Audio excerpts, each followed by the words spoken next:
Bien, como ya les había comentado, lo que vamos a ver en esta etapa, en esta clase particularmente, tiene que ver con la investigación en las fases clínicas. ¿Qué es lo que entendemos por investigación en las fases clínicas?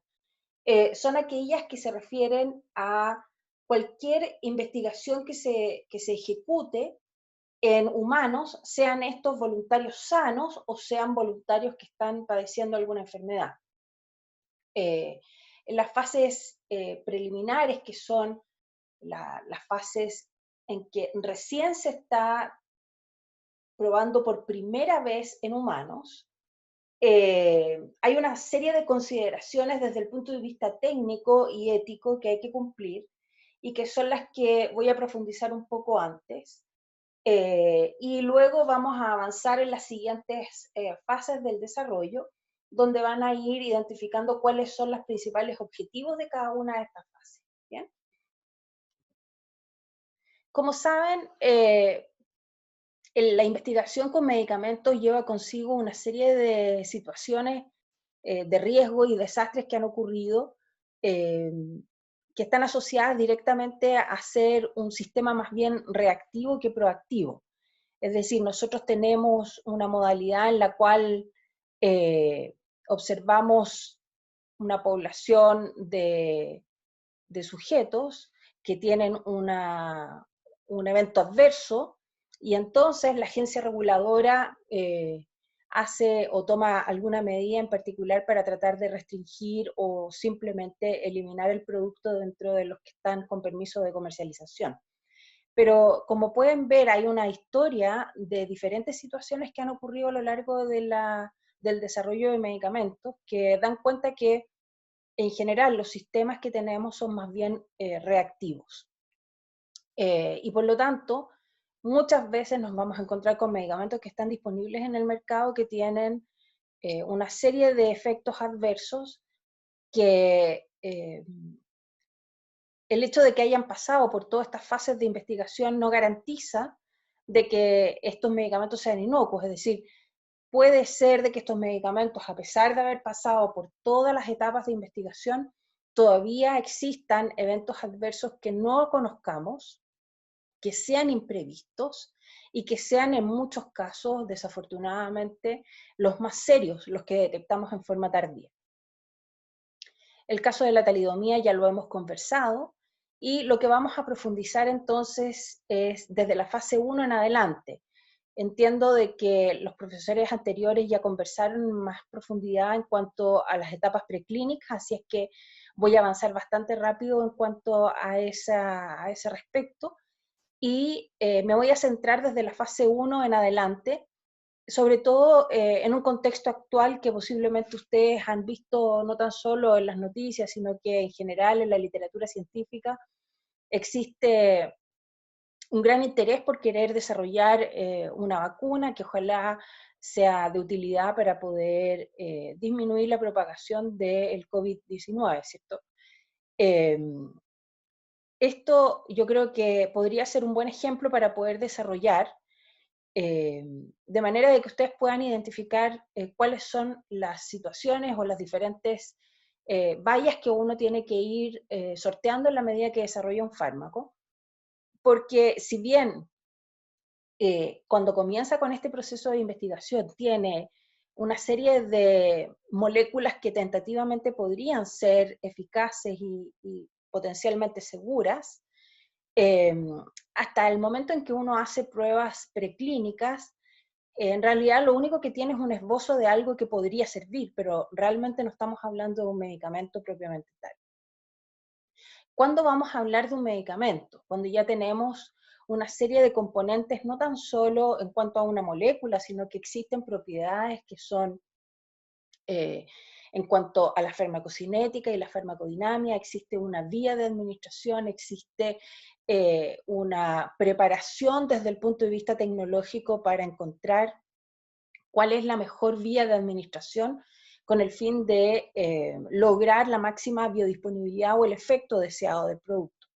Ahora, este proceso que parece ser relativamente sencillo en palabras, es bastante más complejo, porque como ustedes pueden imaginar, hay una serie de características físico-químicas que tienen las moléculas que pueden hacerlos solubles o no, pueden ser macromoléculas o no, y esto también va a afectar la disponibilidad que pueden tener en el tejido humano y también su capacidad de poder ser absorbida, eliminada, metabolizada, etcétera, pasar por todos los procesos propios desde la liberación de este fármaco hasta su eliminación y también una valoración y monitorización de la respuesta.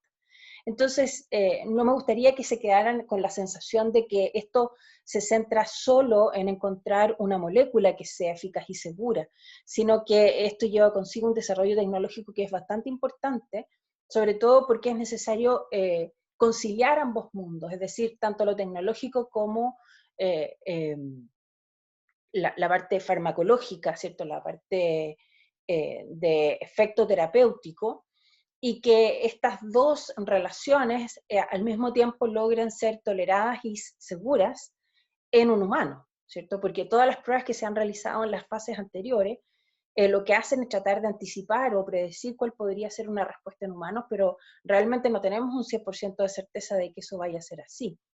Entonces, cuando el medicamento pasa las etapas preclínicas y ha logrado demostrar cierta relación de estructura-actividad y se ha probado en modelos fisiológicos animales, entonces nosotros podemos decir, ok, va a haber entonces un primer humano que lo va a recibir. Y hoy día se ha comentado bastante en las noticias de quiénes estarían dispuestos o no a probar esta vacuna, ¿cierto? Y está la posibilidad de que esta vacuna que se está formulando, que existe más de una vacuna, ¿cierto? Porque sabemos de que por lo menos existen 10 moléculas que podrían ser tentativamente utilizadas. Existen dos, diría yo, que están bastante avanzadas, una que es proveniente de Inglaterra, en la Universidad de Oxford, que está trabajando, y la otra que es de un grupo de investigación chino, que entiendo de que ha firmado un acuerdo con el Ministerio y con Chile en general para poder, con el gobierno de Chile para poder probarla en población chilena.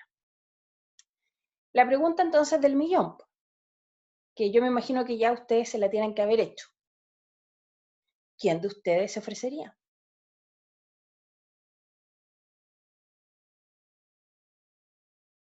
¿Están ahí?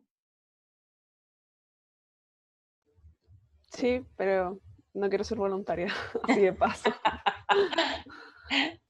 Claro, porque ahora yo creo que cuando hablábamos de este tema, quizás en primer año se veía algo así como un poco utópico, ¿cierto? Como ajeno a lo que uno ve en la realidad. Pero ahora que está tan de moda el tema del coronavirus, casi de una forma grotesca, entonces uno podría decir, bueno, ya, llegó el momento de los que hubo, ¿cierto? ¿Dónde firmo? Dice Carlos. Eh, en realidad entiendo de que esto lo va a coordinar la Universidad Católica. La Universidad de Chile me parece que no ha participado de este proceso. Así es que ya, tenemos un voluntario, pero quién más estaría dispuesto? Esta es una molécula que se ha probado, está en fase 3, ¿ah?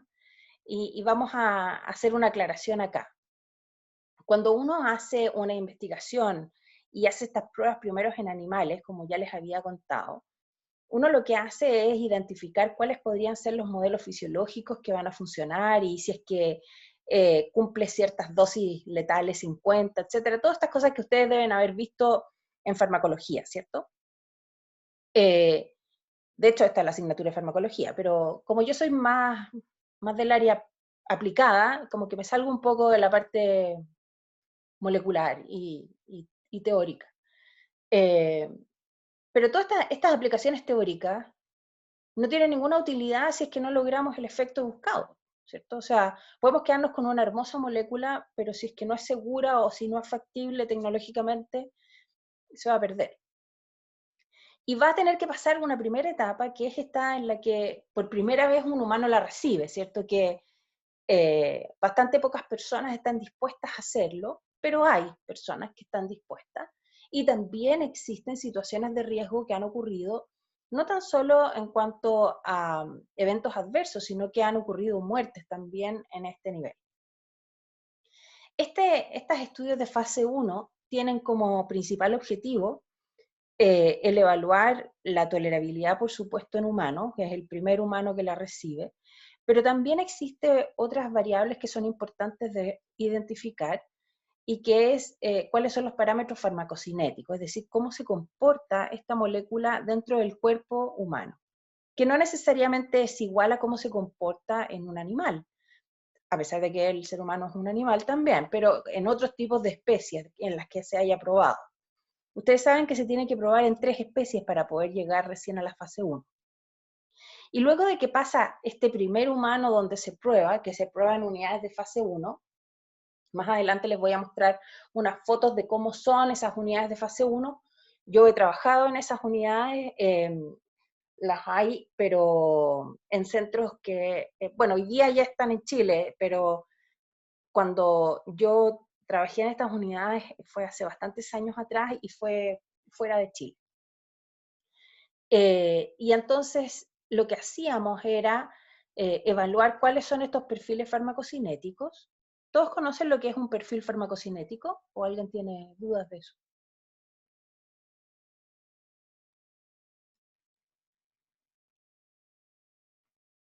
¿Están ahí?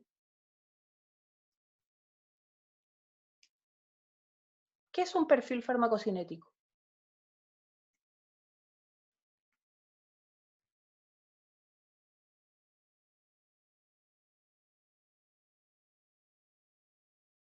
¿Nadie sabe? Profesora, ¿no se refiere a la curva de dosis y respuesta, o sea, o efecto? Claro, pero la curva es una gráfica de relación de concentración versus tiempo, ¿cierto? Mm. Pero los parámetros farmacocinéticos son una estimación que da cuenta de la absorción, la eliminación, cuánto tiempo permanece en el organismo, el fármaco. Por lo tanto, hay un proceso un poco más elaborado en cuanto a la interpretación de esos datos. ¿Los conocen?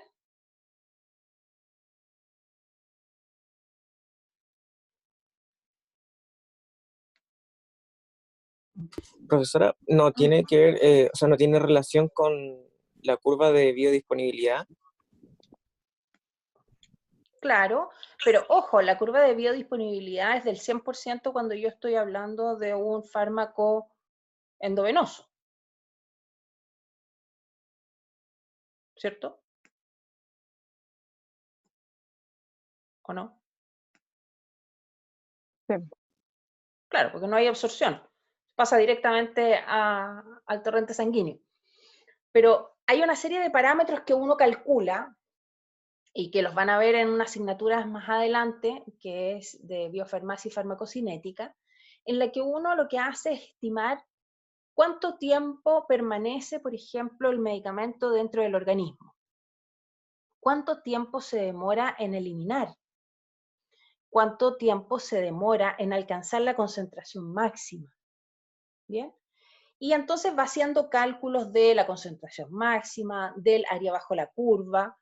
Ahora van a entender por qué tuvieron que aprender integrales. Y entonces el cálculo de cuánto es lo que se mantiene en el organismo tiene que ver con el área bajo la curva.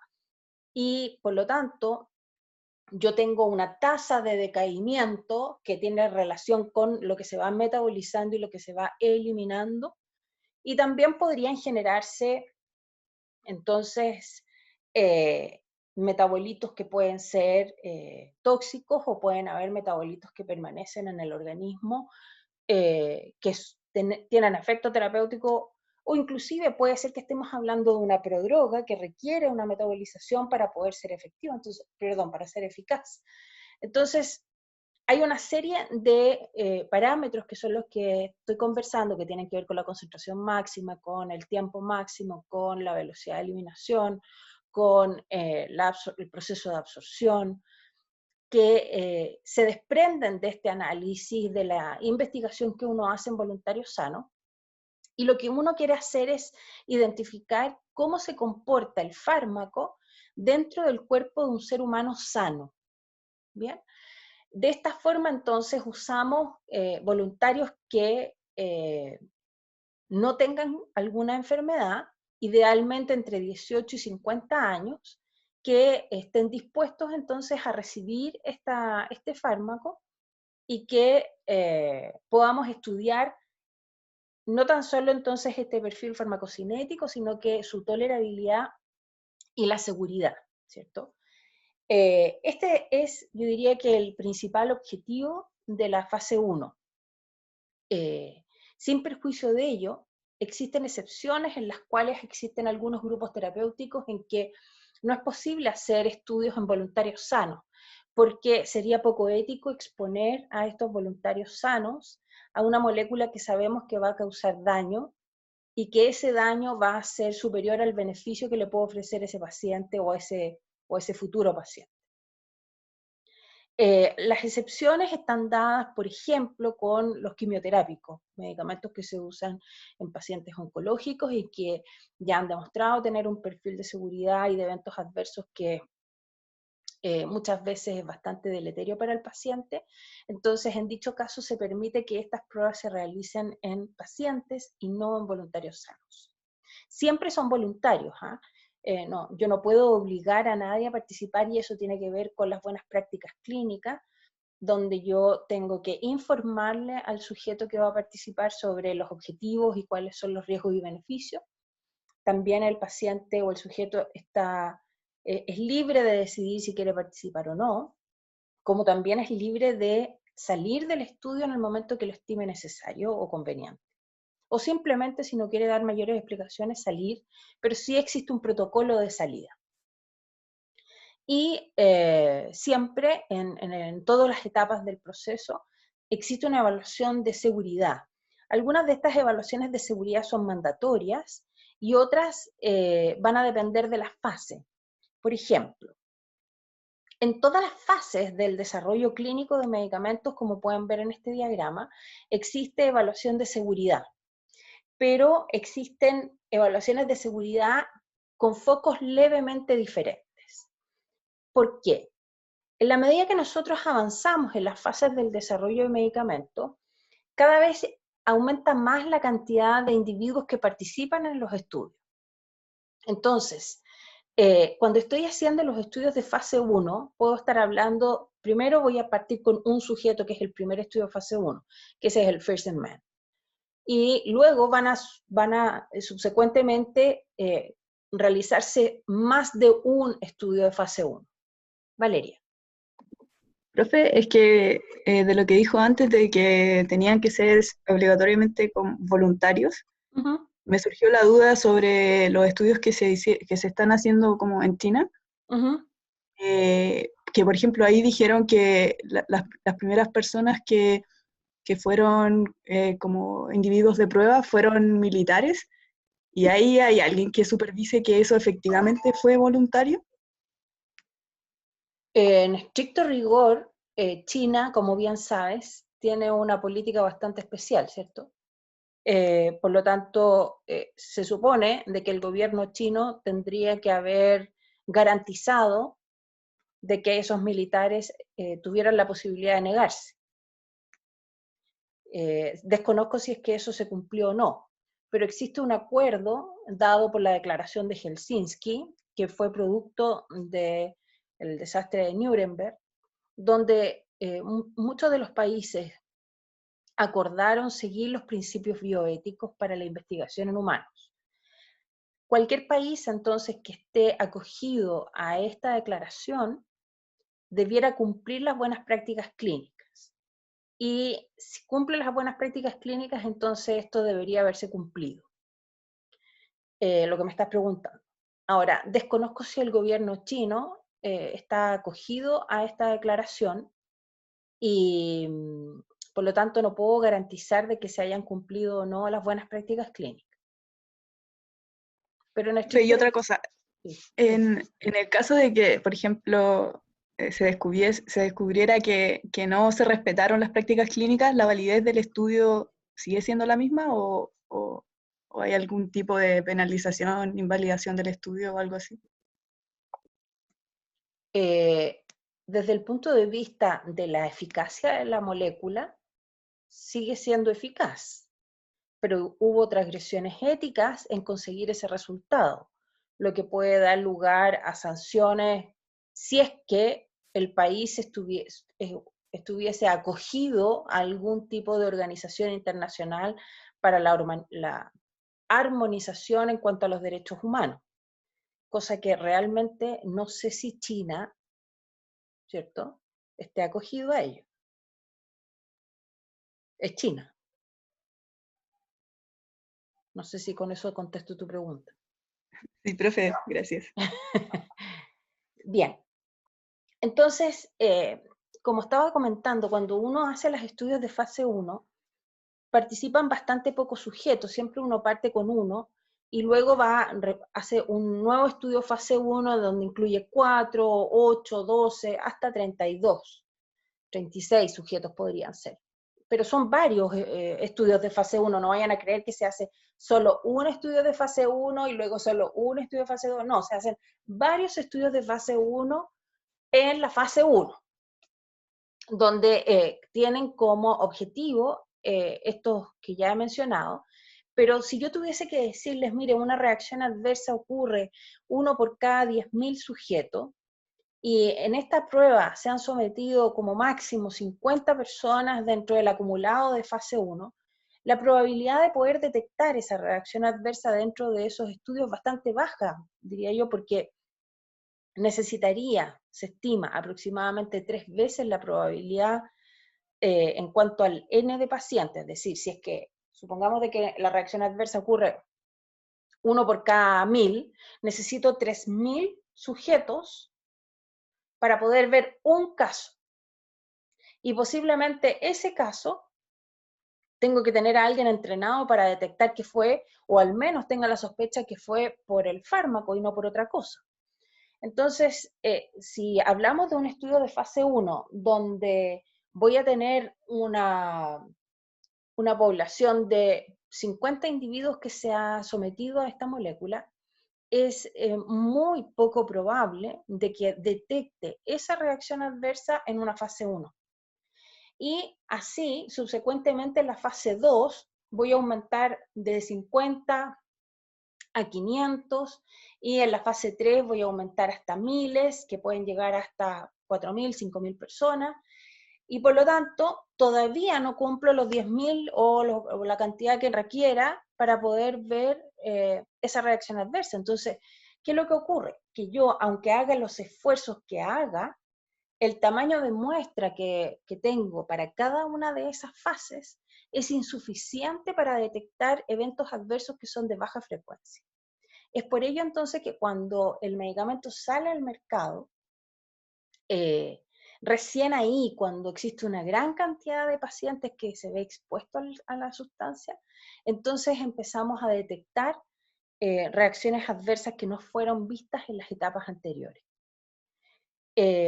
Por lo tanto, la primera conclusión que a mí me gustaría que tuvieran presente es que si bien el perfil de seguridad se estudia en todas las fases de desarrollo de un fármaco, una vez de que este medicamento logra la aprobación para su comercialización, no tiene todo el conocimiento, no tenemos todo el conocimiento en cuanto a la seguridad real de ese fármaco. Recién cuando este medicamento se comercialice y lleve varios años dentro del mercado, entonces podríamos pensar de que estamos completando el conocimiento en cuanto al ciclo de vida que tiene ese fármaco. Así es que cualquier producto que salga en el mercado y a usted le digan, no, este producto es seguro, no, eso usted no lo va a saber hasta que se instale en el mercado y pasen los años y efectivamente podamos tener una cantidad de individuos suficiente para poder ver si es que luego de la exposición a un gran grupo de personas somos capaces de detectar ese evento. Esa es la primera cosa. Entonces, la seguridad se evalúa en todas las fases. Los eventos adversos que son de baja frecuencia es improbable detectarlos durante las fases 1, 2 y 3. Y por lo tanto, durante estas fases generalmente uno detecta reacciones adversas que son dosis dependientes. Es decir, si uno pudiera agrupar el tipo de reacciones adversas con las que se encuentra cuando analiza el perfil de seguridad de un fármaco, existen algunas que son dosis dependientes y otras que son dosis independientes. Las dosis dependientes tienen mayor probabilidad de detectarse en las fases 1 a 3 porque se está probando el fármaco con distintas dosis y estoy evaluando la tolerabilidad y la seguridad, así como también la dosis eficaz y encontrar el rango terapéutico de ese fármaco. Esto significa entonces que durante las fases 1 a 3, yo estoy tratando de saber entre qué límites me muevo para poder encontrar efecto terapéutico sin dañar al paciente desde el punto de vista de la seguridad, pero siempre pensando en reacciones que sean dosis dependientes. Existe entonces un subgrupo de eventos que son dosis independientes y que como son menos frecuentes y muchas veces son los más serios, no los puedo detectar en la fase 1 a 3. Por lo tanto, para poder conocer la seguridad de un fármaco, debo hacer una monitorización una vez de que el fármaco ya está en el mercado, ¿ya? Entonces, esa es la primera cosa que es importante. Luego, la fase 1 tiene como objetivo hacer una valoración en voluntarios sanos, y esta valoración tiene como principal propósito el conocer cómo se comporta el fármaco dentro del cuerpo de un voluntario sano. Y eso permite calcular cuáles son los parámetros farmacocinéticos. D'Angela. O D'Angela. ¿Cómo se pronuncia? No, D'Angela. Ah, D'Angela. Dime. Por ejemplo, las RAM de dosis independiente podría deberse a interacción entre fármacos. Sí, pero las interacciones entre fármacos también se tienen que estudiar en la fase 2 y 3. Entonces, existe un subgrupo, porque en estricto rigor una interacción puede ser una competencia por un citocromo, una mayor afinidad a albúmina, y eso puede determinar una mayor o menor concentración de fármaco libre, por lo tanto sigue siendo una reacción dosis dependiente. Lo que yo estoy hablando con una reacción dosis independiente es que das, por ejemplo, una molécula, que en este caso es un fármaco, y ese fármaco activa inmunoglobulinas que crean una respuesta que puede ser mediada, por ejemplo, por complemento, y tu organismo reconoce esta molécula como un cuerpo extraño, y donde se ha unido esta molécula a algún receptor, el organismo lo daña y genera una respuesta inmunológica que activa todas las inmunoglobulinas, que pueden ser inmunoglobulinas G, E, etcétera, en respuesta a esta molécula. Y existe una respuesta inflamatoria que puede ser sistémica o local, pudiendo llegar inclusive hasta la muerte o una reacción anafiláctica.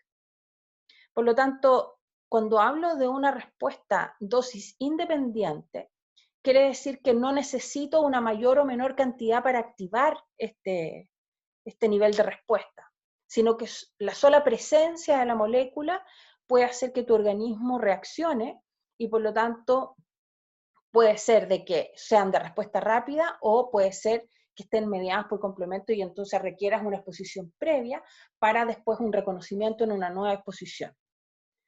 Entonces, respondiendo a la pregunta que me hacías, creo que la interacción responde más bien a una reacción que es dosis dependiente y que si bien puede detectarse en una etapa de post-marketing, sí existen algunos estudios de fase 2 y 3 que son dirigidos para incorporar fármacos, sobre todo que son activadores o inhibidores del citocromo P450. ¿Contesto tu pregunta? Sí.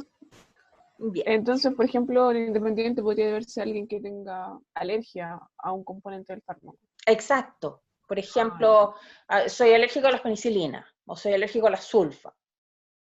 ¿Ya? Entonces, ese tipo de reacciones que son infrecuentes, en algunas ocasiones se detectan, yo diría que la mayoría de las veces se detectan una vez que el fármaco ya salió al mercado. Ya, muchas gracias. ¿De qué? Bien. Por lo tanto, entonces, en los estudios de fase 1, que yo estoy recién haciendo esta estimación de valores farmacocinéticos, voy a conocer preliminarmente los datos de seguridad. Claro, son datos muy importantes porque es primera vez que los humanos se ven expuestos a esta molécula, pero en estricto rigor, si yo analizara esto en cuanto a las probabilidades de que ocurra el evento, solamente voy a tener mayor probabilidad de detectar aquellos que sean más comunes o que sean dosis dependientes. ¿Bien? Y luego vamos a pasar a la fase, ¿queda claro en cuanto a lo que es la fase 1? Sí, profe, pero tengo una duda. Dime. Cuando, por ejemplo, como usted dijo, algo parecido a lo que sería como una vacuna en su ejemplo, ¿cierto? ¿Sí? ¿Cómo podría ser que en este caso de vacunas pudieran asegurar que, bueno, con todo lo que se habla del coronavirus, que dicen que las respuestas inmunes como que no duran el tiempo, en algunos casos sí, en otros no? ¿En qué momento pueden asegurarlo considerando que va tan rápido esto? ¿Cómo nos Porque aseguramos también esta parte? se mide los títulos de respuesta inmune que genera y se ve cuánto tiempo dura esos títulos de respuesta inmune en tu organismo. Pero entonces la pregunta es como cuánto tiempo están como supervisando a los pacientes, o en este caso a los individuos sanos. En un estudio de fase 1, generalmente uno los evalúa para la administración de un fármaco no vacuna, ¿cierto? Los puedo estar evaluando una semana, generalmente una semana antes. A ver, les voy a contar cómo ocurre en la práctica.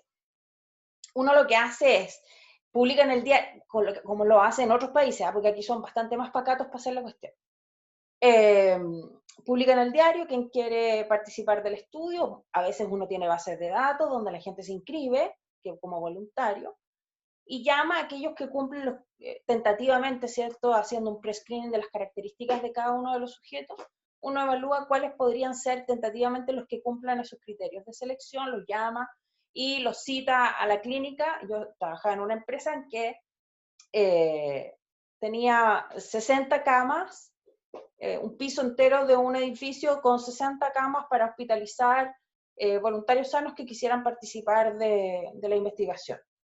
Entonces, se les cita una semana antes, el voluntario firma un formulario de consentimiento informado donde uno le explica verbalmente, además, en qué consiste la investigación, cuáles son los riesgos y beneficios, se le compensa económicamente, y esa compensación económica no puede ser más que lo que habría perdido por por dejar de trabajar dado que estuvo en el estudio. Así es que está bastante controlado cuánto es lo que uno puede pagar, y luego se toman las muestras de sangre para ver si es que ese voluntario es sano. Posiblemente en su vida estuvo tan mirado, como saben, lo está viendo un cardiólogo, enfermera, médico general, farmacólogo, químico farmacéutico, especialistas en la parte hematológica, arritmias, neurólogos. O sea, cuanto hay de profesionales, generalmente cerca entre 30 y 60 profesionales mirando a una persona. Y cuando estamos en el primer estudio, en las fases siguientes, que sigue siendo fase 1, pero que voy incorporando más sujetos, les voy a tomar muestras de sangre, voy a asegurarme de que efectivamente sea sano, pues se le va a hacer un electro, muestra de sangre, muestra de orina, etcétera, para asegurar de que efectivamente está sano. Y a la semana siguiente se le va a citar, por ejemplo, un viernes, en que pasa a una sección donde se saca toda la ropa y se pone un traje de clínica, no esos que se abren atrás, ¿no? Un traje cerrado, digno, digamos, para que se pueda pasear. Y lo ubican en una sala los ubican porque son varios, ¿cierto? Depende de qué fase estemos en la fase 1, pues estamos probando 4, 8, 12, la cantidad de sujetos que sea. y, no sé, tienen Play o distintas cosas, cuestiones de películas, Verger, una cuestión para comer, lo que quieran. Pero todo regulado.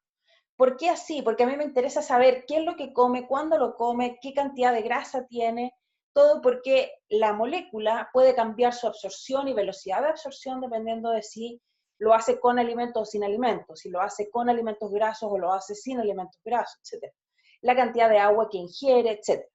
Y ese sujeto entonces lo voy a monitorizar durante 24 horas o entre 12 a 24 horas antes de recibir la administración. Entonces, el día viernes se hospitaliza, el día sábado en la mañana le administramos el medicamento, le ponemos una cánula para poder sacarle muestra, y está en un Verger de lo más que hay, entretenido, mirando lo que quiera, pero nosotros tenemos que estar tomándole muestras cada 15 minutos, después cada 30 minutos, después 45, 50, y así vamos aumentando ese intervalo. Se toman en total aproximadamente entre 13 y 15 muestras, y en paralelo estamos tomando las muestras tanto de orina como de sangre, y todo eso se está yendo inmediatamente a HPLC, a la unidad de análisis, para hacer los análisis de laboratorio clínico, los análisis de concentración plasmática, etc. Entonces existen varios grupos que están en paralelo, trabajando, y otros que están con el sujeto, con los sujetos, haciéndoles las valoraciones, porque lo están filmando, le están haciendo una serie de pruebas cognitivas en un computador para ver si es que se está quedando dormido, si está reaccionando, si algo cambió, si le duele la cabeza, etc.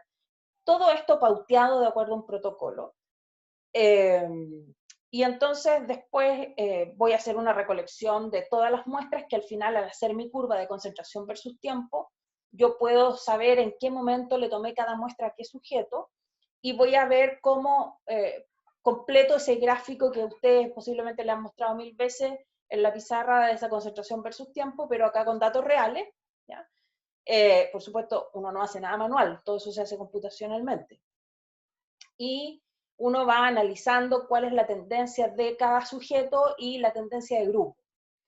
En eso yo puedo tener, en fase 1, puedo estar probando una dosis o puedo estar probando una dosis distinta, pero sigo estando dentro de un rango para ver la respuesta del individuo. Y va a estar así 24 horas, y a las 24 horas siguientes lo voy a monitorizar y se va a ir de alta el domingo, ¿ya? Y a la semana siguiente lo voy a volver a citar y le voy a volver a hacer todo el pack de exámenes de laboratorio, orina, etcétera, todo completo, para asegurarme que está sano, ¿cierto? Y qué es lo que pasó. Ahora, esto tiene directa relación también con cuál es la vida media del producto. ¿Sabes lo que es la vida media?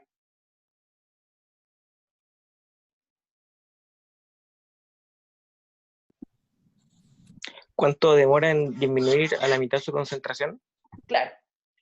Si yo tengo, por ejemplo, un fármaco que tiene una vida media de 6 horas, y yo pensaría de que aproximadamente necesita entre 5 y 7 vidas medias para la eliminación, entonces estaría 6 por 5, 30, 6 por 7, 42. Entre 30 y 42 horas ya el fármaco no debería estar en sangre, y entonces a la semana yo ya esperaría que el paciente no tenga nada de concentración en sangre.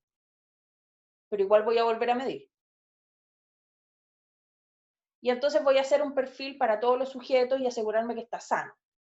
Sano en el sentido en que va a tener una valoración médica de signos vitales, va a tener una evaluación desde el punto de vista de las concentraciones plasmáticas, cardiológica, etcétera, porque además, si entró sano, lo tengo que devolver sano.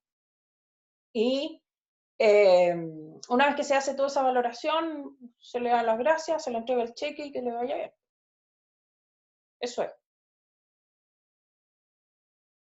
¿Te queda más claro? Pablo, tú fuiste el que me preguntaste, ¿no?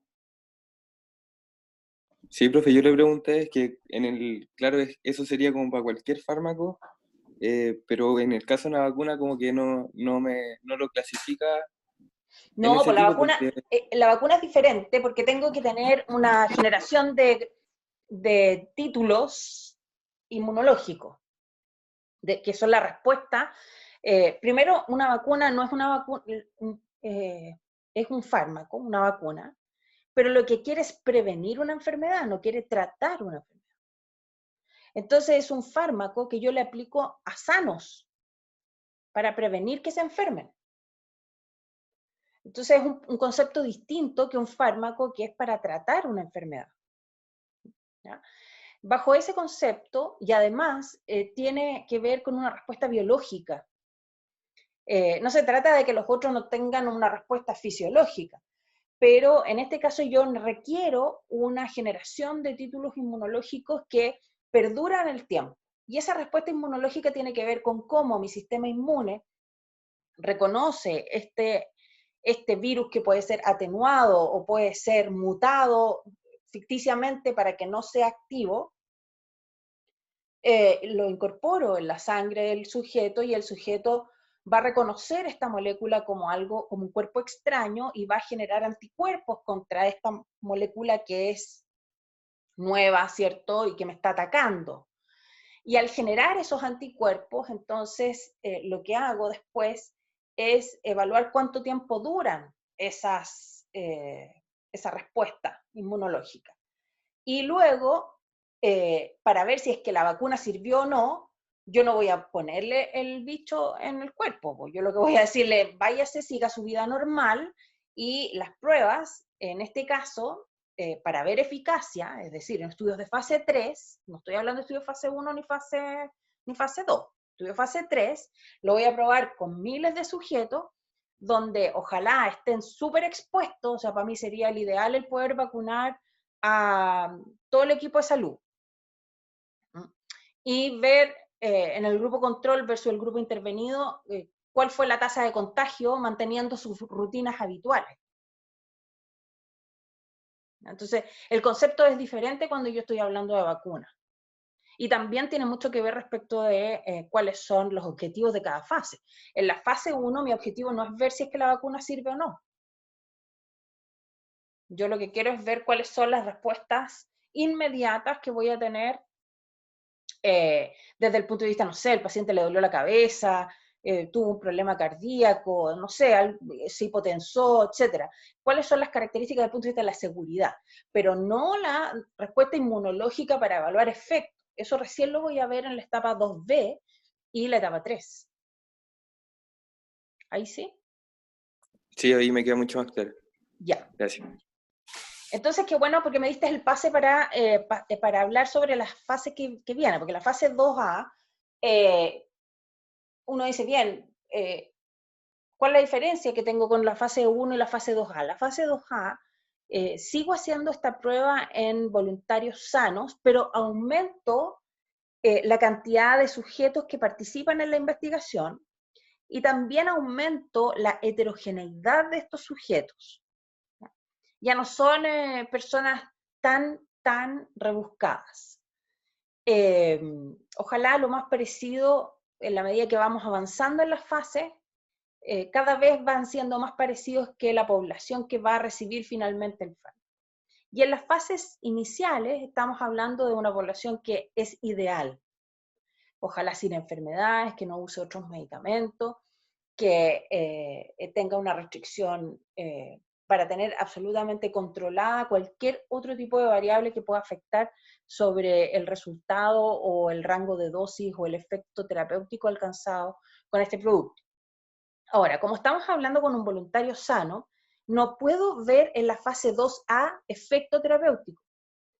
Lo hago recién en la fase 2B, donde estoy ahí recién probando con pacientes. Por lo tanto, en las vacunas, en la fase 2, yo lo que voy a ver es cuál es el rango de dosis que me genera respuesta inmunológica, y en la fase 3 voy a ver si es que esa respuesta inmunológica realmente es eficaz en prevenir el contagio.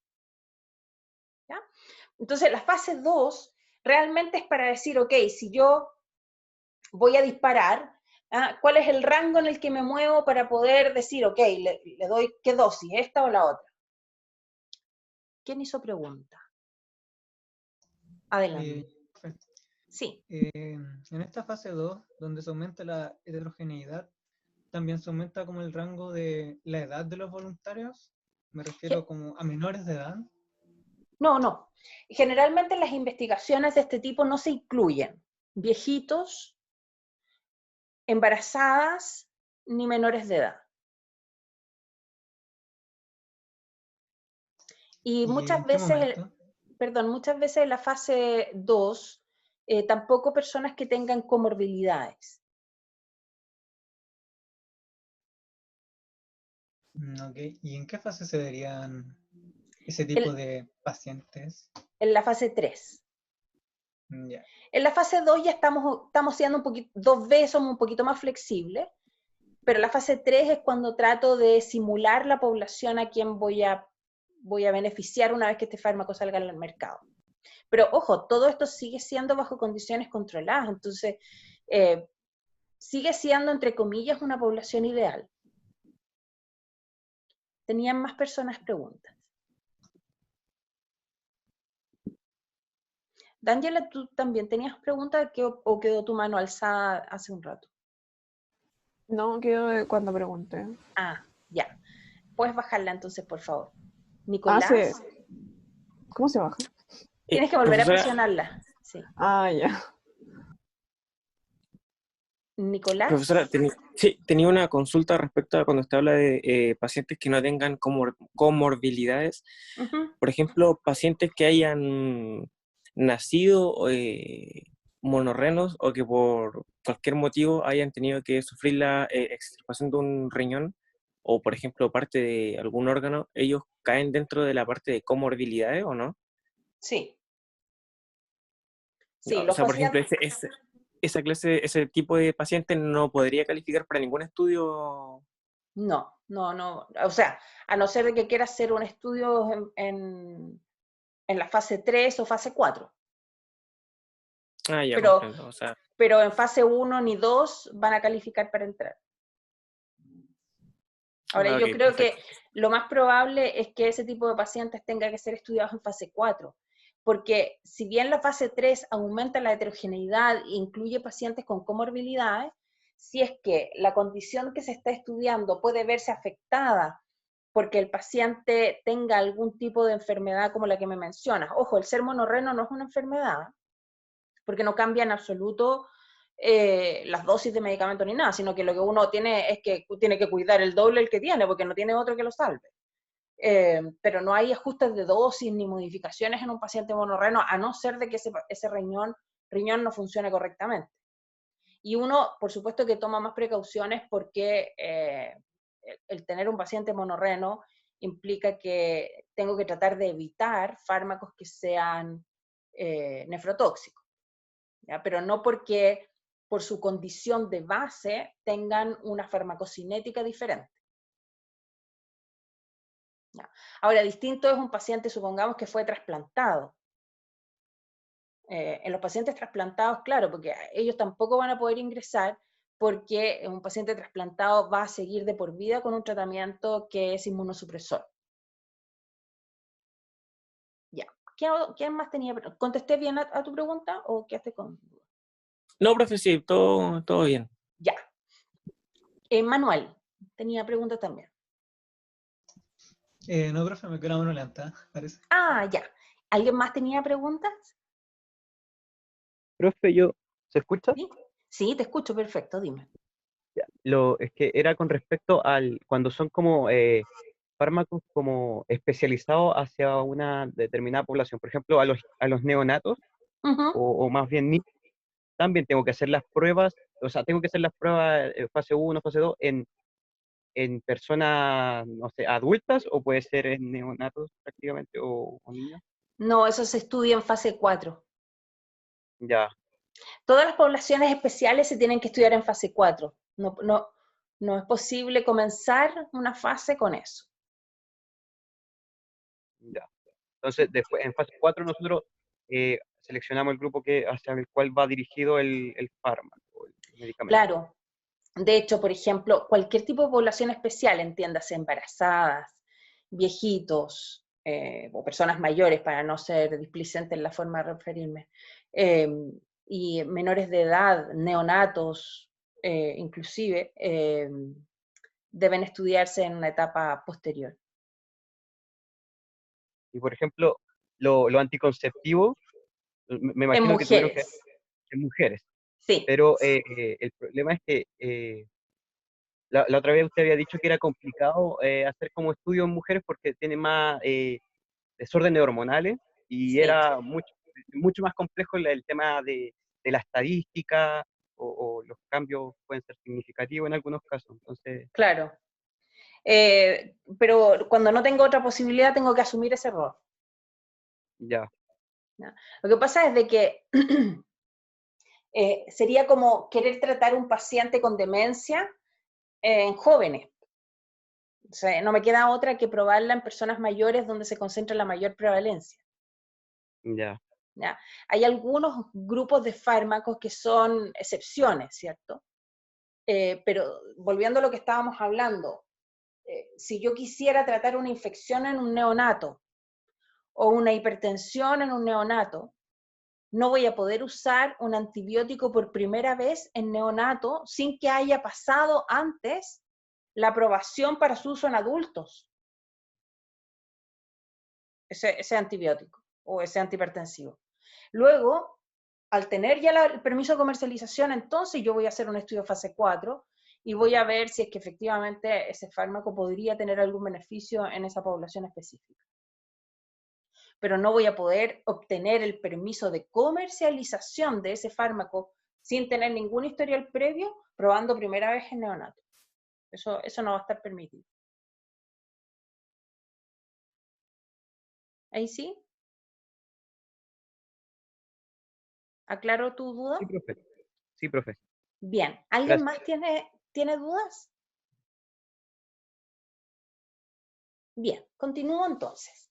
Entonces, como ya les estaba diciendo, este análisis de las dosis que me permite identificar cuáles son los rangos, lo que hago yo es decir, entre qué límites me puedo mover en cuanto a la dosis a administrar y que va a ser tolerada por ese individuo. Porque una cosa es que sea tolerada y otra cosa es que efectivamente resuelva el problema que tiene el paciente, porque yo puedo dar, por ejemplo, una dosis que va entre 0,1 miligramos y 0,5 miligramos del fármaco A, pero ese fármaco es eficaz sobre 1 gramo. Entonces, el problema es que el rango tolerado no está superpuesto con el rango de efectividad. Entonces, cuando tengo esta discrepancia entre el rango tolerado, el rango de seguridad versus el rango de eficacia, el fármaco no va a poder pasar a las siguientes etapas. ¿Bien? Y entonces existe un porcentaje de las moléculas que se están probando y de los fármacos que ya están en fase 1 y fase 2, que no pueden pasar a la fase 3 porque no logran satisfacer estos rangos de dosis. Y en la fase 2B, lo que yo hago es establecer cuál es definitivamente ese rango de dosis en el que debo evaluar la eficacia. Y la eficacia la voy a determinar en el estudio de fase 3. Pero como ya les dije, en fase 1, 2, 3, siempre voy a hacer una valoración de seguridad.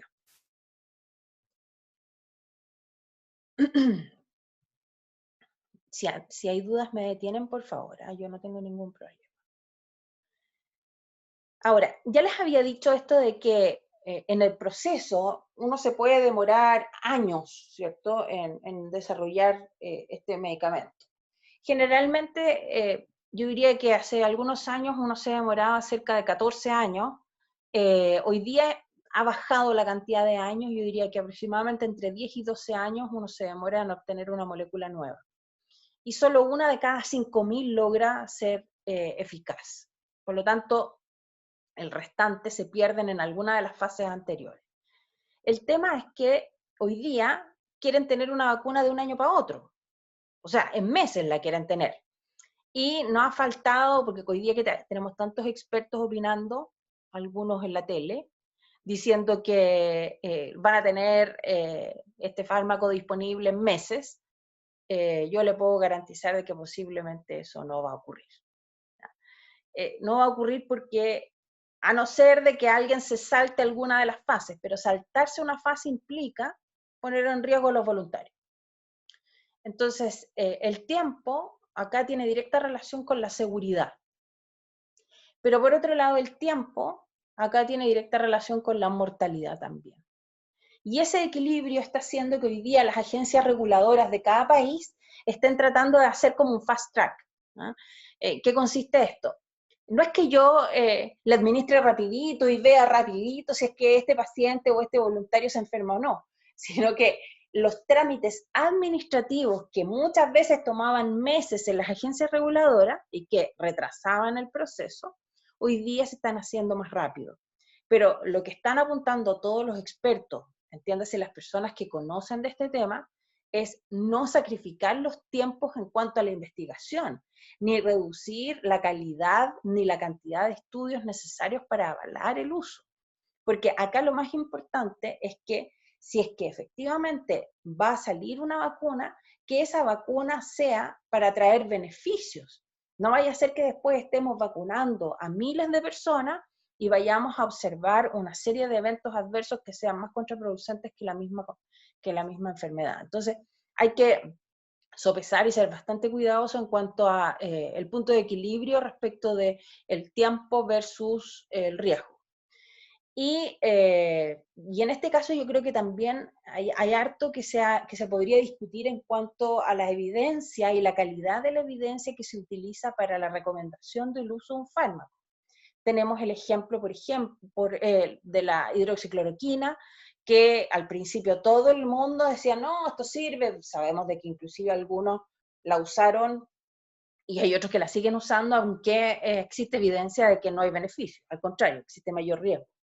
Ustedes saben de que modifica el intervalo QT y por lo tanto existe mayor riesgo de arritmia. Y ahora, con Remdesivir, que es un fármaco que había tenido buena respuesta antiviral, pero que en los ensayos clínicos los resultados habían sido, yo diría, bastante tímidos, diría yo, ¿ah? En los que efectivamente no se observaba una reducción en cuanto a la mortalidad, sino más bien una reducción en cuanto a los días de camas UCI, que por supuesto que es una ventaja cuando tenemos un sistema saturado, ¿cierto? Pero realmente no estoy curando. No existe un tratamiento para curar, sino que lo que estamos haciendo es reducir la carga asistencial. Y la gente podría crearse falsas expectativas respecto del beneficio que podría tener este fármaco. Y en ese sentido yo creo que es importante valorar muy bien cuál es el aporte que da cada una de estas investigaciones, entendiendo que el tener un ensayo clínico sobre un producto no es suficiente para poder delimitar si es que ese producto sirve o no. Necesitamos tener al menos una cantidad que permita descartar riesgos, sabiendo de que aún así, estando en fase 1, 2 y 3, no los descarto absolutamente, por las razones que les explicaba al principio. Pero que he cumplido y he tratado de reducir al máximo o de minimizar los riesgos posibles, controlando por estas variables que pueden estar presentes y que a la larga generar de que la imprudencia de algunas personas les induzca a usar estos medicamentos en forma errónea. Ya sabemos de que se llevó a cabo un estudio en Brasil con hidroxicloroquina, murieron varias personas, ellos que estaban probando en dosis que eran fuera de las recomendadas, pensando en que un aumento de la dosis iba a tener una mejor respuesta antiviral. Entonces, ahí, ¿qué es lo que ocurre? Quien define la dosis, que las personas que nos dedicamos a esto, hacemos una estimación matemática de cómo es la estimación de la dosis y también de cuántos voluntarios y bajo qué condiciones tienen que hacer. Esto no es una cosa así que venga cualquiera y diga, no, tentativamente probemos en esto o probemos en esto otro. No, aquí tiene que haber evidencia, tiene que haber un sustento técnico para poder decidir, porque lo que yo estoy haciendo es probar en personas. Esto no es lo mismo que mover cajitas de un lado a otro, no, estos son personas y por lo tanto nunca una investigación está por sobre los derechos y la responsabilidad que yo tengo como profesional ante esa persona. Y eso entonces yo creo que es muy importante que ustedes lo tengan presente porque si bien la farmacología es algo que podría ser apasionante, cuando uno hace investigación en humanos es necesario tener bastantes cautelas porque nunca la investigación en humanos va a ser más importante que el beneficio para ese humano. O sea, no voy a investigar por investigar, siempre el beneficio tiene que ser mayor que el beneficio de la investigación per se, ¿ya? Y ante ello, entonces, las fases 1, 2 y 3, si bien hay algunos de las industrias que dicen, no, saltémonos el 2, saltémonos el 3, de hecho ahora estaban diciendo que en Rusia, no sé si ustedes lo escucharon, pero yo escuché las noticias de que en Rusia se querían saltar la fase 3. ¿Lo escucharon? Pucha, este sistema del Zoom me hace sentir que estoy hablando sola. Profe, ¿y es legal que se puedan saltar la fase 3? No debería, pues si volvemos de nuevo a lo que estamos hablando de la conferencia de armonización, pero si el país no está acogido a ese acuerdo internacional, letra muerta. ¿Qué haces? De hecho, yo no sé si ustedes saben, pero hay grupos de investigadores que se suben a unos yates que tienen laboratorios y hacen las investigaciones en mar abierto, porque así no se rigen por la legislación del país de base. Ah, yo lo he leído en Italia, varios investigadores italianos. ¿Ven? Creo que estaba relacionado con las mutaciones un poco. Claro, y algunos que dicen que están clonando humanos. Sí, eso lo había visto también. Sí, ¿viste?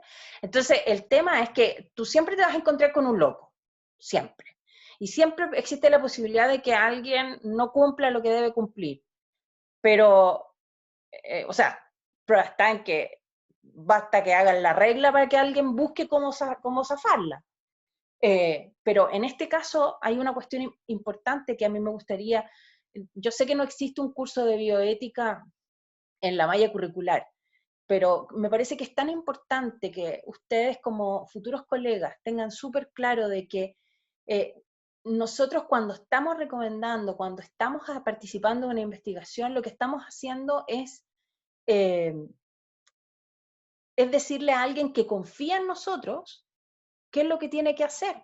Y esa persona puede sanarse o puede empeorarse debido a lo que nosotros hacemos. Entonces, creo que la responsabilidad es tan grande que es muy importante reforzar ese principio ético o los principios éticos, no tan solo en la investigación, sino que también en el ejercicio profesional. Y ahí creo que la prudencia, la cautela, el ser mesurado al momento de tomar decisiones es fundamental. Quizás no tenemos un curso de eso, pero es tan importante ser técnicamente correcto como ser buena persona. Y el ser buena persona tiene más allá de que yo me porto bien y soy muy lindo con los otros, sino que yo soy íntegro, puedo apoyar mi cabeza en la almohada todos los días y decir, actué correctamente. Y yo les puedo garantizar de que el atender pacientes tiene una sensación tan exquisita de sentir de que uno ayuda, de que esa persona confía y que uno realmente está haciendo lo mejor que puede dentro de lo que tiene, ¿cierto? Y el tener más o menos conocimiento depende de uno, ¿cierto? Eso es algo incuestionable. Pero los límites de cómo ejercer eso también tienen que ver con la integridad que ustedes tienen como colegas, como personas. Entonces, acá es sumamente importante, las leyes van a estar, las condiciones también, y posiblemente en su ejercicio profesional se van a dar cuenta de que hay colegas que cumplen y otros que no. Como también uno sabe de que cuando hace un trabajo hay compañeros que trabajan mucho y hay otros que no. Y ojalá siempre me tocara con los que trabajan harto para no tener que hacer toda la pega yo. Pero en algún minuto, yo les puedo asegurar que en algún minuto después cuando ustedes estén trabajando, van a decidir a quién llaman a trabajar y a quién no. Y por supuesto que uno sabe a quién quiere llamar y a quién no. Así es que cuidado con esto, cuidado con la investigación. También se reportaron datos hace poco de un grupo de notables científicos que habían inventado los datos también. Entonces, datos publicados debieran pasar y pasan por un comité científico, un comité editorial, que revisa la pertinencia de estos datos y en algunos casos le pide al investigador la base de datos, ¿ya? De hecho, cuando uno hace ensayos clínicos, tiene que inscribirlos en una plataforma. Valeria, dime. Profe, tomando en consideración la cantidad de años de los que estamos hablando por cada fase, y si nos ponemos en el supuesto de que, por ejemplo, sale la vacuna de coronavirus en enero, febrero, ¿sería recomendable como decirle a la población que efectivamente se administre la vacuna? Si la vacuna se hizo bajo todas las normas, la agencia reguladora va a dar el permiso para su comercialización, ¿ya? Si no se cumplieron todas las normas, la agencia reguladora no va a dar la autorización. En Chile, la agencia que regula esto es el Instituto de Salud Pública, ¿ya? No es el Ministerio de Salud. Y el Instituto de Salud Pública tiene una unidad de ensayos clínicos y además una unidad de farmacovigilancia, que es el subdepartamento de farmacovigilancia, que tienen que evaluar cuál es la pertinencia y la seguridad de esas vacunas. De hecho, hay una colega que es especialista en vacunas y que se formó en Suecia y que además tiene o participa directamente en el grupo de vacunas a nivel internacional. Así es que nosotros tenemos gente calificada. De hecho, cuando uno se cuestiona, ¿por qué vienen a Chile a hacer esto? Lo vienen a hacer solo porque aquí tienen conejillos de India que en otros lados no están dispuestos. Eso lo he escuchado muchas veces, y posiblemente algunos de ustedes opinan lo mismo. ¿Alguno de ustedes opina eso? Díganla firme. No, profe. No, yo Después de tantos tampoco. cursos, yo no. Sí, profe. Ah, ¿viste? Yo creo que sí, que hay algunos que en su corazoncito, así en el fondo dicen, vienen acá porque pueden hacer cosas que en otros lados no. Pero no, eso no es así.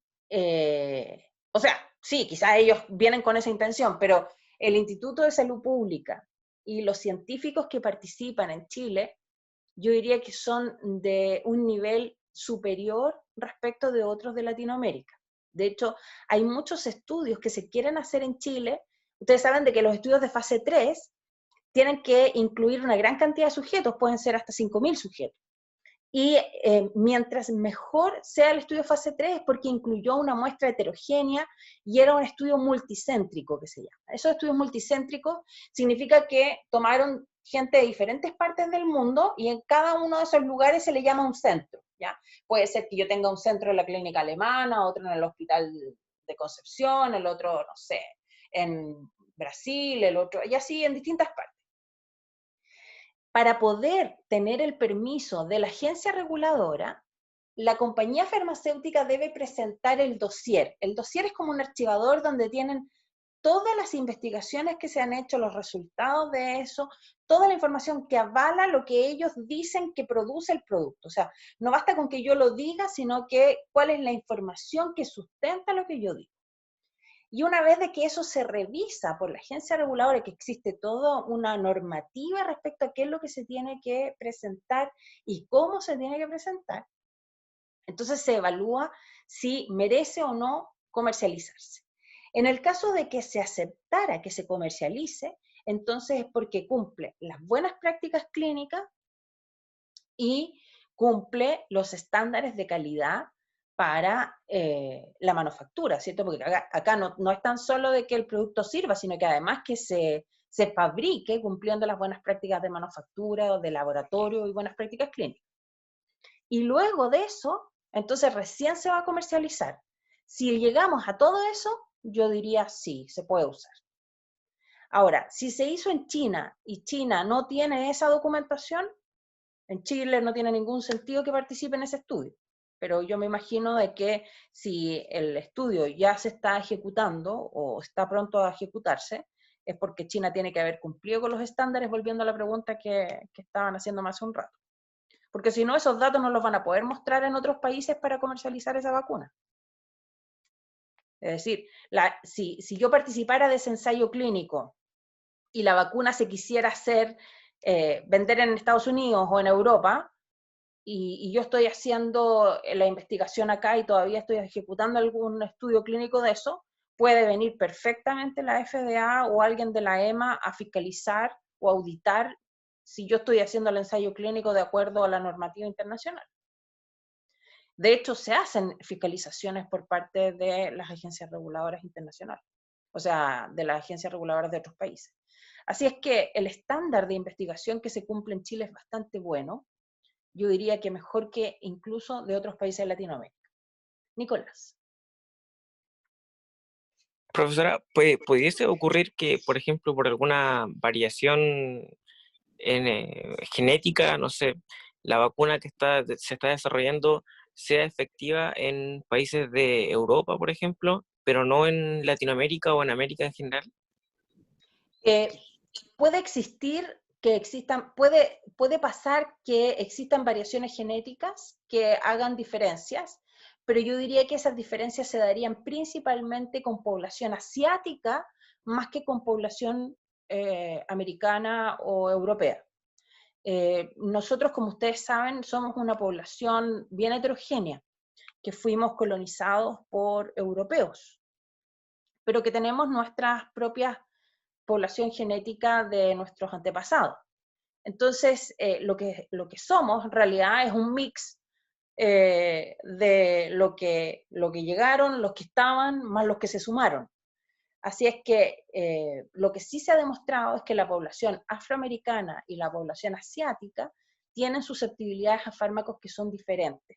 Y en ese sentido yo diría que puede existir diferencias y por eso es que los estudios de fase 3 deben realizarse en población heterogénea y no tan solo en asiáticos o en afroamericanos o solo en americanos.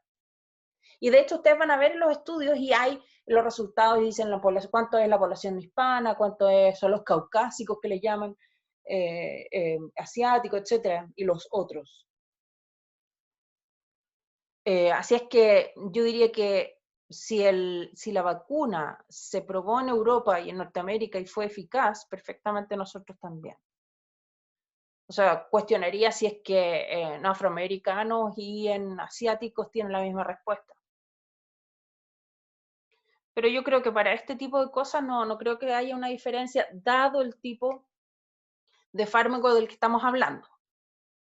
Porque generalmente los problemas en asiáticos tienen que ver con la metabolización y en el caso de los afroamericanos tiene que ver con la eliminación. ¿Ya? Sí, profe, todo bien. Ya. ¿Alguna otra duda? No sé si quedó alguna otra duda. Bien, sigo entonces. ¿Alguien tiene hora? Porque yo como me instalo a hablar, de repente se me olvida. Mira la hora que... Tengo 10 minutos para terminar. Ya, voy a apurarme, chiquillos. Pero bueno, muchas de las cosas que ya les dije están aquí en las diapos, las pueden usar ustedes para estudiar, ¿ya? Que es lo que estamos hablando. Esto es como se distribuye, se maneja mucha plata, así es que por supuesto todo el mundo tiene mucho interés en que esto salga, y ojalá sea el primero, porque esto es como el ego, ¿eh? El ego y la plata mueve mucho. Y la industria farmacéutica es especial para ello. Principalmente las investigaciones se hacen en las áreas del sistema nervioso central, infecciosos y ¿cómo se llama? Y cardio. Como les dije, la cantidad de individuos que participan en una investigación va aumentando, son grupos cada vez más heterogéneos, pueden ir entre 10 y 15 años, hoy día se están demorando cada vez menos, y desafortunadamente un grupo bastante pequeño es el que logra obtener la autorización. Acá están, ¿cómo se llaman las agencias reguladoras más comunes? Y que en Chile sería el Instituto de Salud Pública.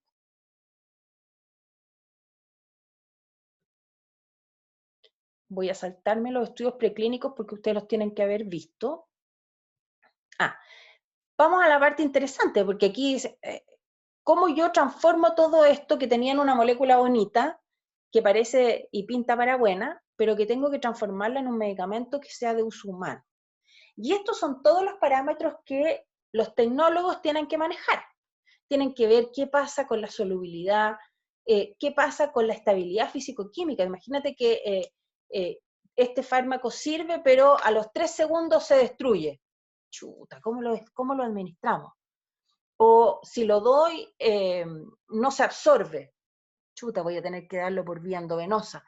Pero cuando es por vía endovenosa, produce toxicidad hematológica. Uy, ¿cómo lo hacemos para evitar eso? ¿Se lo doy en un supositorio? No, se lo doy en un pellet, ¿me entienden? O se lo doy por vía intratecal.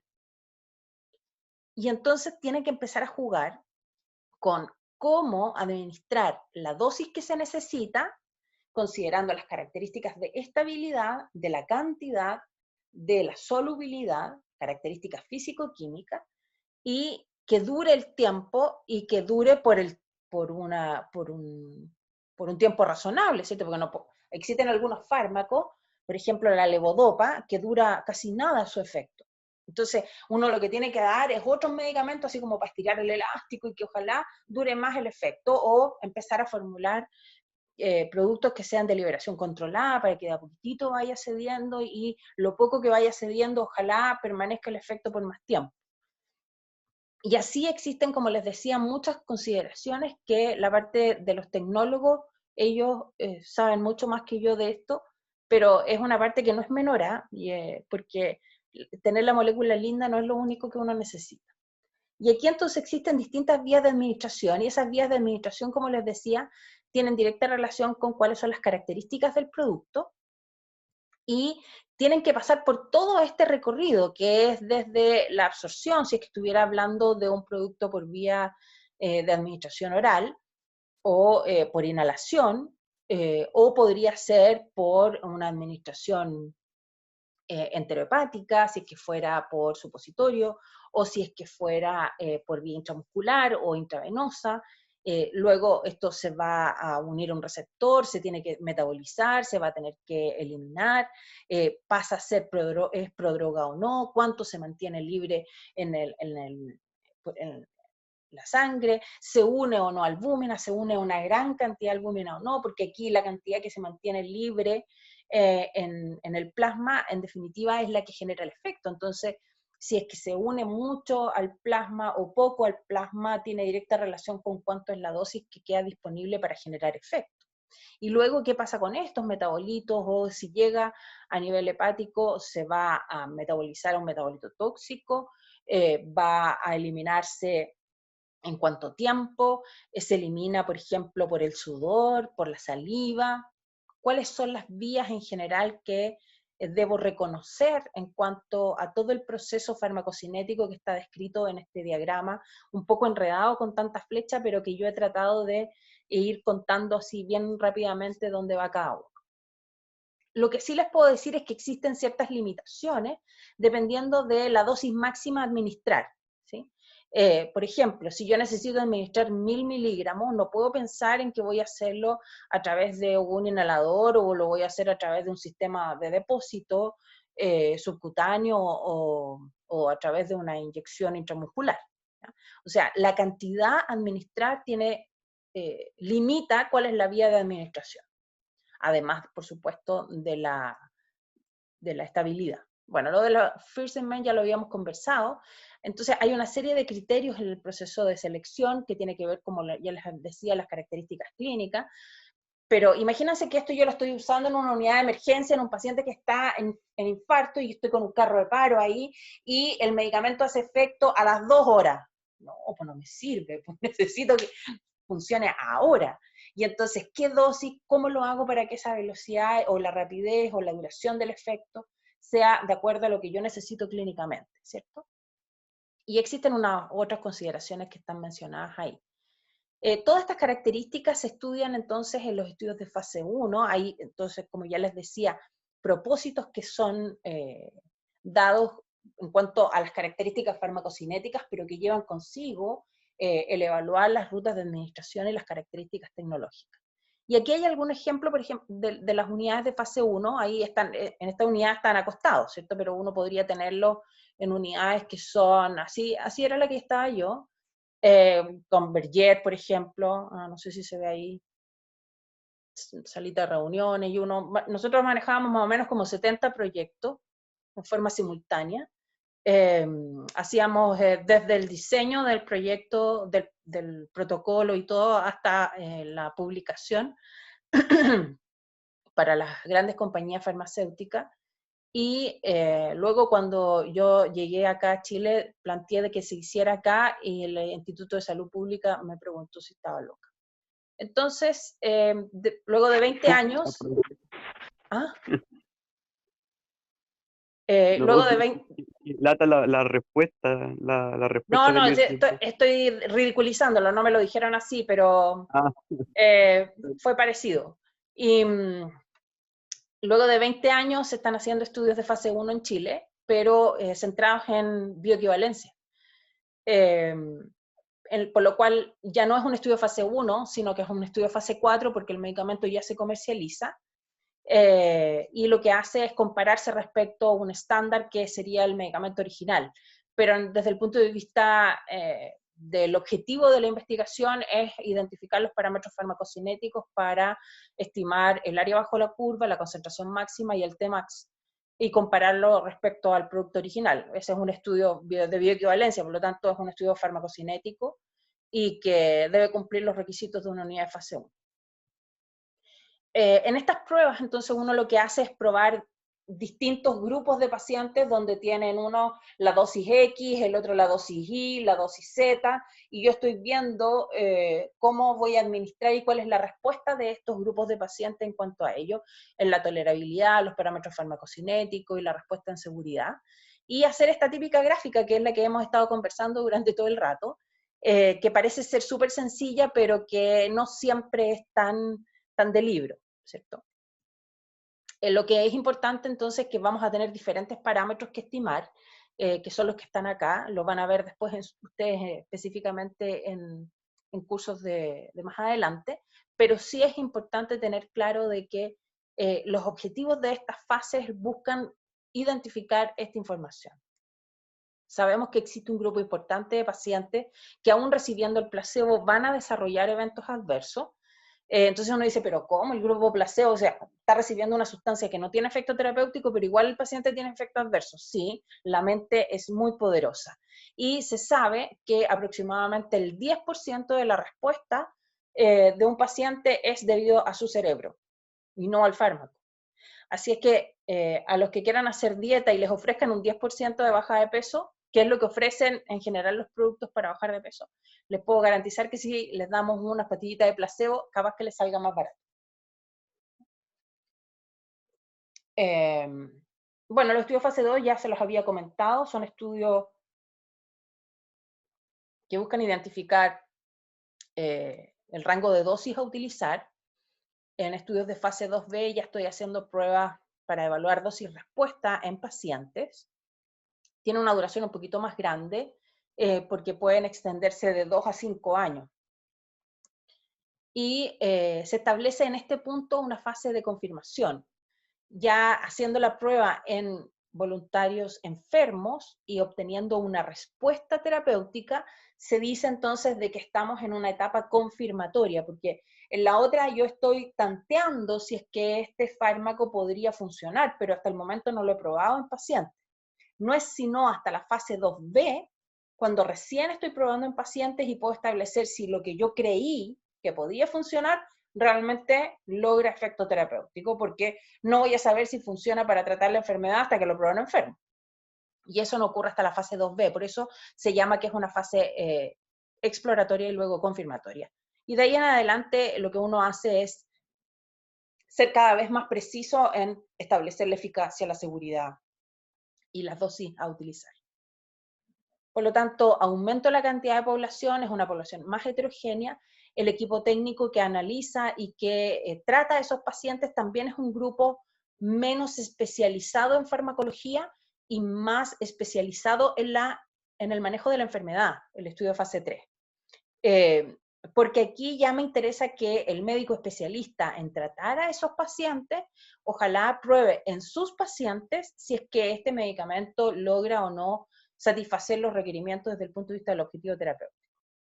Y uno lo que hace es analizar, como es una muestra que es más heterogénea, muchas veces usan otros medicamentos y también se delimita cuáles puede y cuáles no.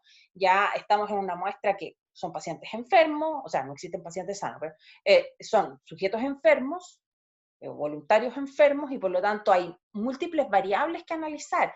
¿Qué otros fármacos usaban? ¿Qué otras patologías tenían? ¿Cómo estas patologías pueden afectar la respuesta? Y eso está delimitado cuando uno escribe el protocolo, define cuáles son las variables que se permiten o no en el estudio fase 3. Porque si bien es una población heterogénea, no puede ser que yo incorpore pacientes que van a afectar la variable respuesta de mi estudio. Entonces, es una población más heterogénea, pero sigue siendo una población controlada. No, no es que cualquier persona pueda entrar. Siempre hay cierta regulación y generalmente los pacientes más complejos o que están más enfermos no van a ingresar. Por eso uno dice que cuando estudia los ensayos clínicos y ve los resultados de los ensayos clínicos, lo que está viendo es el resultado en una muestra ideal y no en una muestra real. Porque el paciente en el marco de un ensayo clínico ya fue seleccionado entre un grupo y luego, como está en un ensayo clínico, puede ser que su conducta también sea diferente a la que él tiene en su vida diaria. Es cuestión de que cada uno de ustedes analice cómo son como paciente nomás, pues si nosotros somos lo peor que hay como paciente. Nos automedicamos. Olvídense, ¿cómo se toman los jarabes? Díganme la verdad.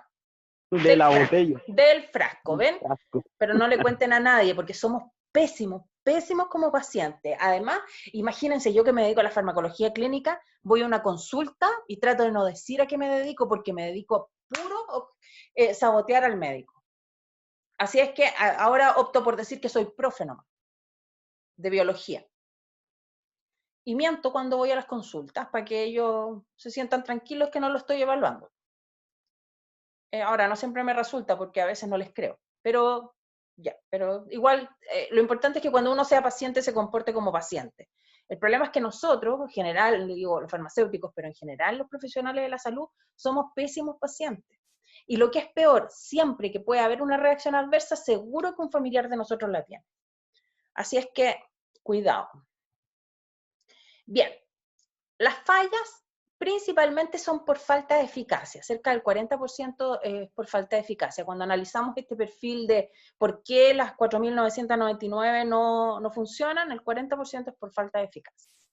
Y esto es un resumen de lo que yo he estado conversando durante todo este rato, y me gustaría profundizar un poco sobre esto que dice aquí QT. ¿Saben lo que es el QT?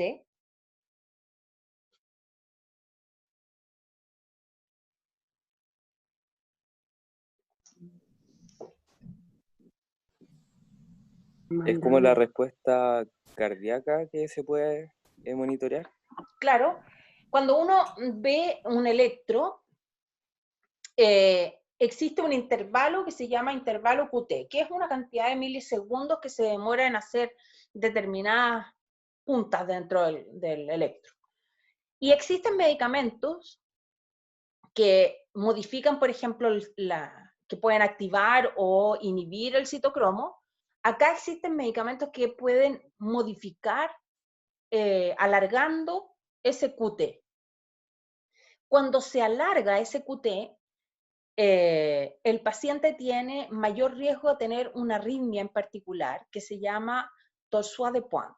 Así se llama el original, pero los chilenitos le decimos torsión de las puntas. Y entonces, cuando uno tiene un paciente que tiene aumento del intervalo QT y puede sufrir una torsión de las puntas, el paciente se puede morir producto de eso.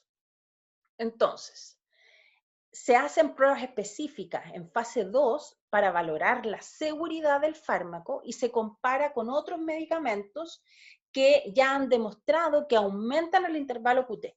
¿Saben ustedes medicamentos que aumentan el intervalo QT? ¿O grupos terapéuticos?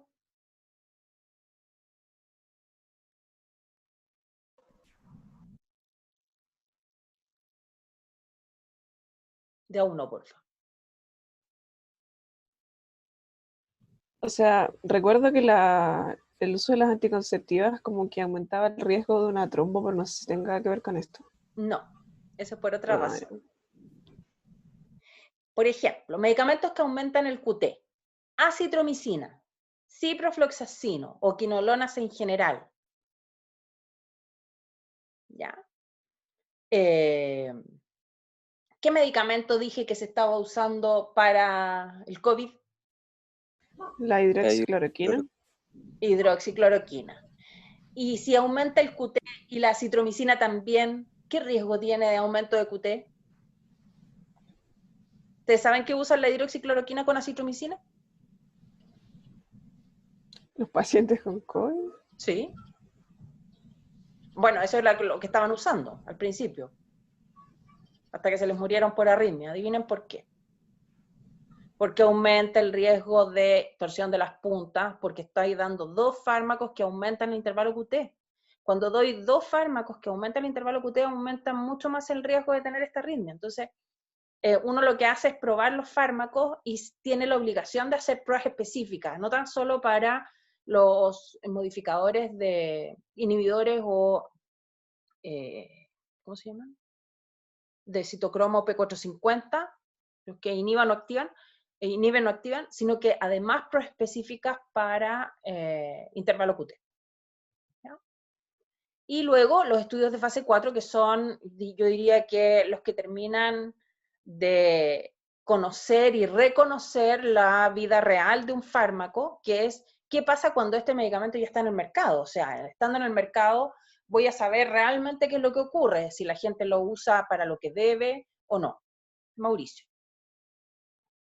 Profesora, en relación al QT, ¿cómo cuantifico el efecto que va a tener ese antiarrítmico? ¿O por los electrocardiogramas? Se hace por electro y se mide cuáles son los milisegundos en ese intervalo. Y existe un margen, generalmente son 423 o 430 milisegundos, y se permite, creo que, ay no, me voy a equivocar, pero hay un límite que se permite. Pasado ese límite, no puede comercializarse el fármaco. ¿Ya? Entonces se hace por electro. Ya, profesora, muchas gracias. ¿De qué? Ahora, si existen algunos que lo prolongan, pero puede usarse en forma aislada, entonces yo lo que voy a hacer como agencia reguladora es decirle a la empresa que tiene que poner una advertencia en el prospecto respecto al riesgo de aumento de intervalo QT. O sea, no necesariamente es que el fármaco se retira, puede ser que vaya con una advertencia, pero se puede seguir usando. Profesora, ¿y si lo administro con algo que inhiba su metabolismo? ¿Esto también va a aumentar el QT? Es que no, la respuesta no es por metabolismo. Ahí. ¿Mm? Entonces, lo que ocurre es que existe un efecto de sinergia por respuesta farmacodinámica. ¿Ya? Como que se potencia. Exacto, entonces tú das medicamentos que van a generar aumento, y si es que das más de un medicamento que genere ese aumento, aumentas mucho más el riesgo de tener torsión de las puntas.